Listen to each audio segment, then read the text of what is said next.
বিধানসভার মধ্যে যদি যান বা বিভিন্ন জায়গায় দেখবেন সুজন চক্রবর্তী সিপিএম এর নেতা, দিলীপ ঘোষ তৃণমূলের নেতা, বিজেপির নেতা কুণাল ঘোষ তৃণমূলের নেতা, পার্থ চ্যাটার্জি তৃণমূলের নেতা, এরা একে অপরের এক জায়গায় বসে চা খাচ্ছে। আর লড়াইটা বোলপুরের বুথে, এলেমবাজারের বুথে, দুবরাজপুরে, দেউচাপাচামিতে, সিউড়িতে, এই সমস্ত জায়গায় লড়াইটা লাগিয়ে দেওয়া হচ্ছে।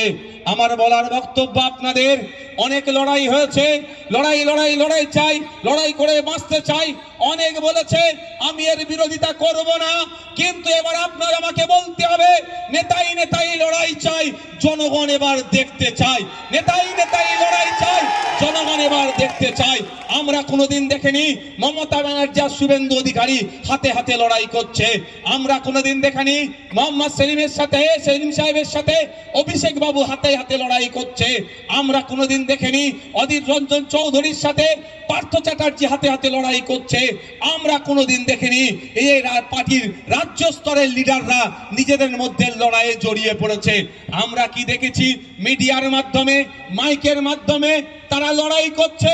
এই লড়াইটা তারা ওই অবস্থায় রাখছে, কিন্তু দিনের শেষে প্রয়োজনে তারা এসি রুমে বসে চা খাচ্ছে, এটা প্রমাণ আছে।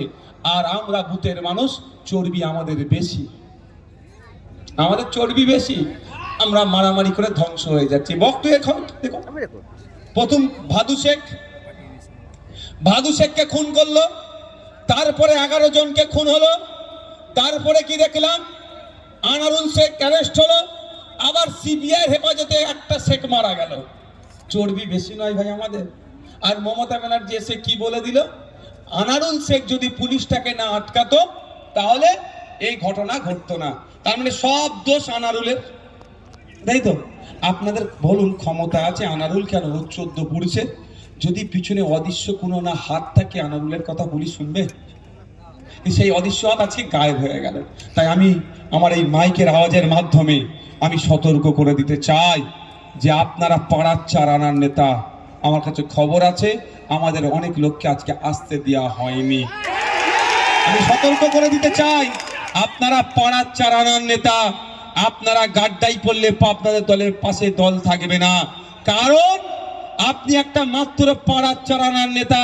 খোঁজ নিয়ে দেখুন শাহজাহান শেখ, যে নিজেকে সম্রাট ঘোষণা করে দিয়েছিল বকলমে, তার এক প্রকার আইন চালাতো। যার জমি ভালো লাগতো তাকে নিয়ে নিত। তার দলের সাঙ্গপাঙ্গরা, কার বউ কার মেয়ে ভালো, তাদেরকে হাত ধরে টানাটানি করতো। মানে ল অ্যান্ড অর্ডার বলে কিছু ছিল না। তার এক সাম্রাজ্য বানিয়েছিল।